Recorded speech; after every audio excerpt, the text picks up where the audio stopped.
Welcome to the History Unplugged podcast, the unscripted show that celebrates unsung heroes, myth-busts historical lies, and rediscovers the forgotten stories that changed our world.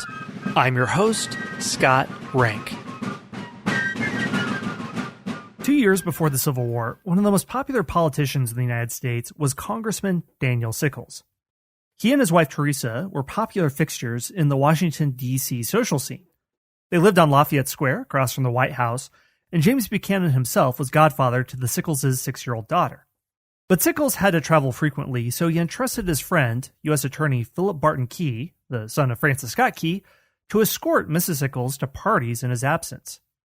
Barton Key was considered the handsomest man in all Washington society and called Apollo-like. But then, one day, Sickles received an anonymous note claiming that his wife had been scandalized by Barton. Sickles investigated, had reason to believe the information was true, so he shot Barton Key dead in front of the White House. What followed was a U.S. trial that was one of the biggest media sensations of the Antebellum era, and it had repercussions that lasted for decades afterwards. This was a trial that essentially created the scandal-driven media press that we have today in the United States, and also formed ideas about honor and when it is okay for crimes to be committed and when the Justice Department would turn a blind eye to certain crimes that lasted well into the 1950s. Today I'm speaking with Krista Rose, who's author of the book Spangled Scandal, Sex, Murder, and the Trial That Changed America, about this trial that sparked a national debate on madness, male honor, female virtue, and the rule of law. So this is one of the most interesting cases I've ever heard of. And the reason this case was so interesting to so many people is, much like the O.J. Simpson case or the Trayvon Martin case, it served as a stand-in for the zeitgeist, for national debates that were happening at the time, and a way for people to funnel their anger, their strong opinions, and their passions on some of the most controversial issues of the day. We don't hear a lot about this case because it was engulfed by the Civil War that happened shortly after, but I love hearing stories about this that we have forgotten today, but were absolutely earth-shattering for people at the time. So I hope you enjoyed this discussion with Chris DeRose. Chris, welcome to the show. Thanks for having me. Well, I'm very interested in looking at this true crime mystery of the past. As a podcaster, I feel compelled to have to get into true crime because that's what all the big genres are right now. But I'm always interested when I hear a story like yours, and it's one that I've never heard of before, but I get the sense that I should have heard of it. So, first of all, why do you think this story isn't widely known? I think it got eclipsed by the Civil War, which breaks out 2 years later. I think that it overshadows this story, and so many of the key players in this killing and the trial will go on to distinction in the Civil War, and that, of course, will be the part of the resume that history focuses on.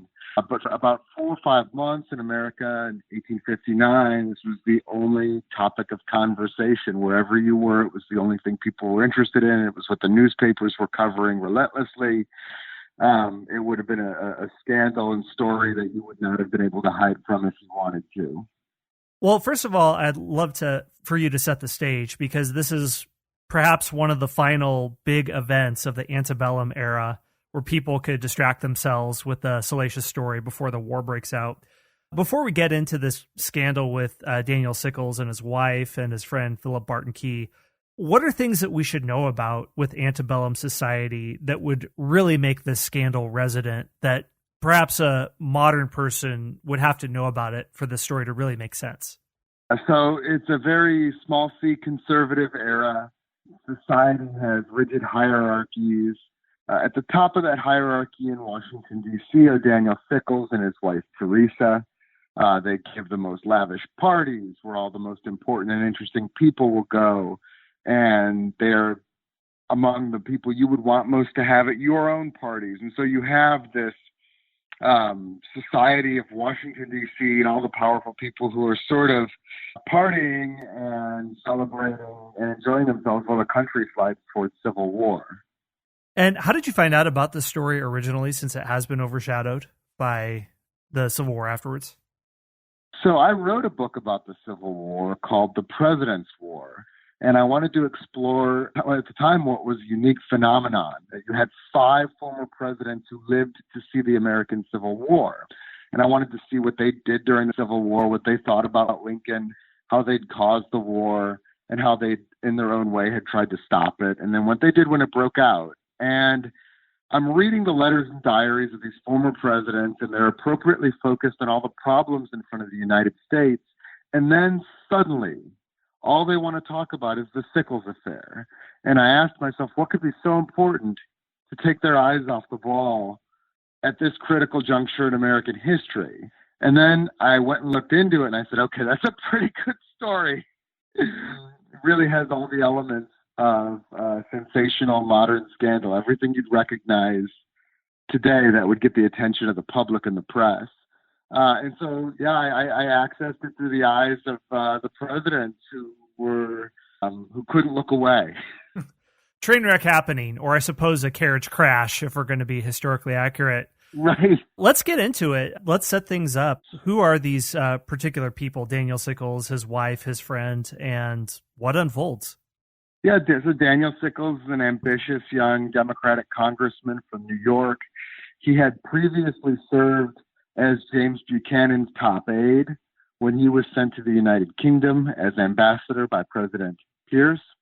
It was thought to be the end of his career. In fact, Pierce, who was the youngest president in history at that point, is trying to clear the field to win a second term, which, you know, it seems standard, right, that a president would seek a second term today. But at the time, no one had done this since Andrew Jackson. So Pierce is the youngest president. He wants to stay in office. There's only a couple people with his stature in the Democratic Party. One of them is James Buchanan. And so to sort of get Buchanan out of his way, you know, to get a possible second term, he sends him to the United Kingdom. It's thought to be the end of his career. Sickles decides to go with Buchanan anyway. Seems like an interesting opportunity. He's going to get to learn from this old wise man of the party, even if it is his last post in a long career. Well, back home, President Pierce is going to sign the Kansas-Nebraska Act, repealing the Missouri Compromise, triggering violence and accurate allegations of vote fraud in the Kansas territory.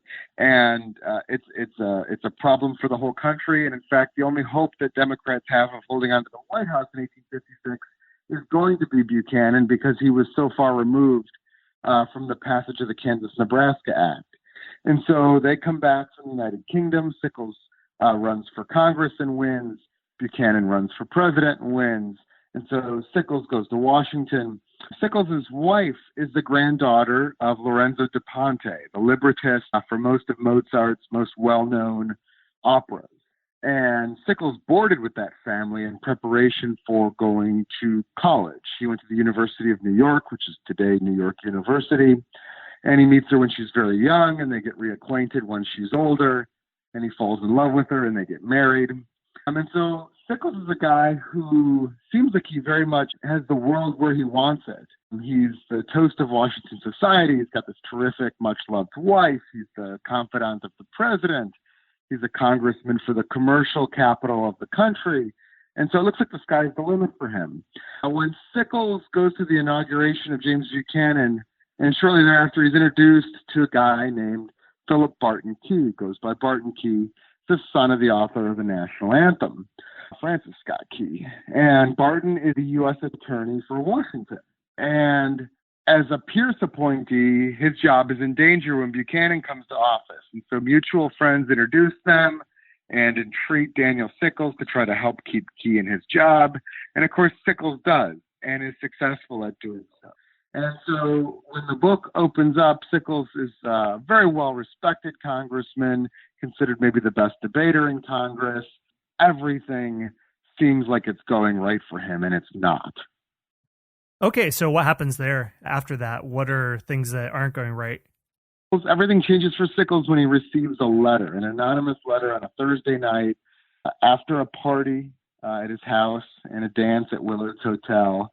And it's an incredibly specific letter about how his wife is carrying on an affair with Barton Key, that they've rented a house for this purpose in the area north of the White House. And it's too specific for Sickles just to ignore, right? People say things in Washington. People spread rumors in Washington.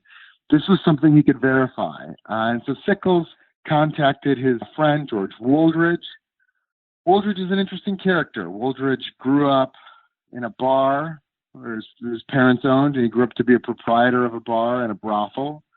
And he learned so much interesting and scandalous information in his position that he decided he would start a newspaper to cover all these dirty details.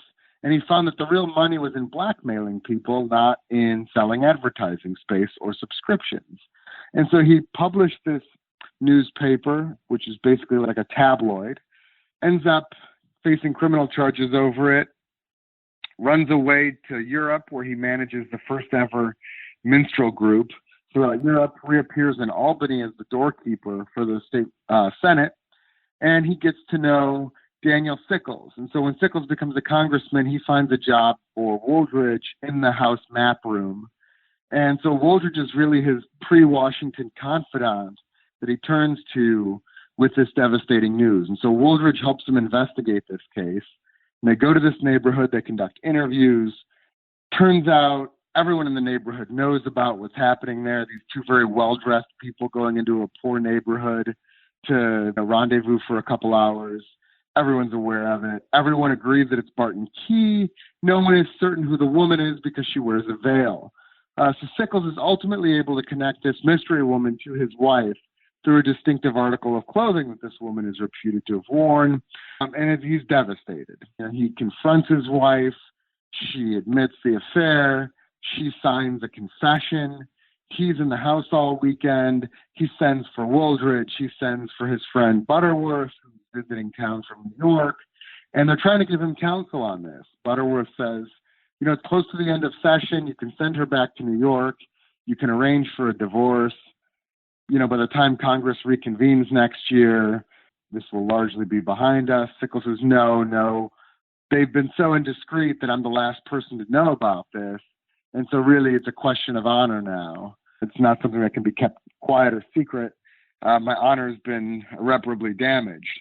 And into this scene comes Barton Key walking into Lafayette Square, waving a handkerchief at Sickles' house, no knowledge that Sickles knows anything, no knowledge that this is going on inside the house, thinking he's going to be able to get Teresa to run away and meet him at their secret meeting place. But he's waving a handkerchief at the house, which is their prearranged signal to go meet elsewhere. Sickles sees this happening. He leaves his house armed with at least 3 guns, wearing a trench coat on an unseasonably warm February day, and he guns down the U.S. attorney for Washington in front of the White House on a Sunday afternoon. Okay, so not very subtle right there. A lot to unpack. I'll get to the letter in a second, but first of all, I'm curious. It sounds like, I don't know at this period, were people still doing duels? I know that Andrew Jackson fought many duels with pistols in his lifetime. Is this something that's still happening in the middle of the 19th century? Not very often. The duels had really fallen out of favor by this point. It's just not something you really see happening. If you think about Jackson was president 30 years before this time, and he was fighting his duels a generation before that. So this is something that had really fallen out of favor in polite society in D.C. Now, Sickles certainly could have issued the challenge. I think Barton would have accepted. Barton had nearly fought a duel when he was a little bit younger over a woman.